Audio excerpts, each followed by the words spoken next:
আলুটা কি করে খেতে হবে, কি করে এইভাবে নিয়ে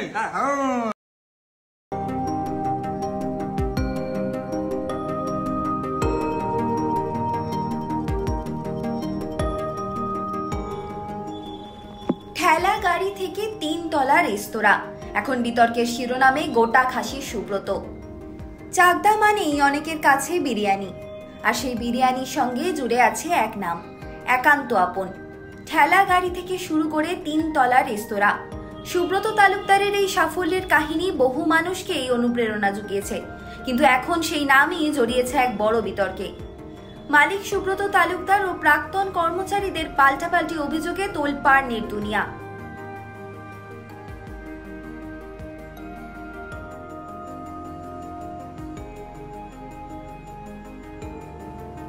একদিকে মালিকের অভিযোগ কর্মচারীরা চুরি করেছে, অন্যদিকে কর্মচারীদের বিস্ফোরক দাবি, বেতন বঞ্চনা, গালিগালাজ, এমনকি বাসি খাবার পরিবেশনের মতো ঘটনা ঘটে এসেছে। 90 দশকের শুরুর দিক, চাকদার রাস্তায় ঠেলা গাড়িতে চিলি চিকেন আর পরোটা বিক্রি করেই পথ চলা শুরু করেছিলেন সুব্রত তালুকদার। ধীরে ধীরে এক ছোট্ট দোকান থেকে 3 তলা রেস্তোরাঁয় রূপান্তরিত হয় একান্ত আপন। বহু ভোজন রসিকের কাছে বিরিয়ানি মানেই সুব্রত বাবুর রেস্তোরাঁ, কিন্তু এবার সেই জনপ্রিয় প্রতিষ্ঠান ঘিরেই উঠেছে চাঞ্চল্যকর অভিযোগ। সম্প্রতি নিজের ফেসবুক পেজে 3 কর্মচারীর ছবি দিয়ে সুব্রত তালুকদার সরাসরি অভিযোগ করেন এই কর্মচারীরা চুরি করেছে।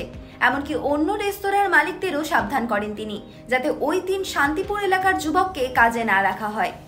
একান্ত আপনের কর্ণধার সুব্রত তালুকদার জানান, এই 3 জনকে বিশ্বাস করে কাজে রাখবেন না, এরা অন্যের বেতন নিয়ে চম্পট দিয়েছে। নমস্কার বন্ধুরা, আমাদের একটা ফ্রেশ ভিডিও দেওয়া হচ্ছে। আমরা শান্তিপুরের 3টে ছেলের নাম, একটা নাম হচ্ছে অভিজিৎ বিশ্বাস, ওর ভাই হচ্ছে বিশ্বজিৎ বিশ্বাস, আর একজনের নাম হচ্ছে রাহুল বিশ্বাস। ওরা হোটেল লাইনে কাজ করে, রাধাকৃষ্ণ কলোনিতে বাড়ি। আমাদের তো পয়সা চুরি করে পালিয়েছে, বা আমার দোকানের একটা স্টাফ একদম খুব গরিব মানুষ, ওর বাড়ি নিমতলায় মরণ বলে, ওর মায়না নেওয়া ছিল ব্যাগের মধ্যে রাখা, সেই ওর পয়সা নিয়েও পালিয়ে গেছে। ছেলেটা মায়ের ট্রিটমেন্টের জন্য মায়না নিয়েছিল, সেই পয়সা নিয়ে পালিয়েছে। 3 জনের আমরা ছবি দিয়ে ভিডিওটা পোস্ট করছি। ভিডিওটা প্রচুর পরিমাণে শেয়ার করুন। আর যারা যারা হোটেল আছে, প্রত্যেকটা হোটেল মালিকদের বলবো যে এই ধরনের চোরদেরকেও কাজে রাখবেন না। আমি পুরো ছবিটা পোস্ট করছি, দেখেন। প্রাক্তন কর্মচারী অভিজিৎ বিশ্বাস বলেন, আমাদের প্রাপ্য বেতন দেওয়া হয়নি, উল্টে গালিগালাজ করা হয়েছে, গায়েও হাত তোলা হয়েছে, তাই বাধ্য হয়ে পুজোর আগেই আমরা কাজ ছাড়ার সিদ্ধান্ত নিই।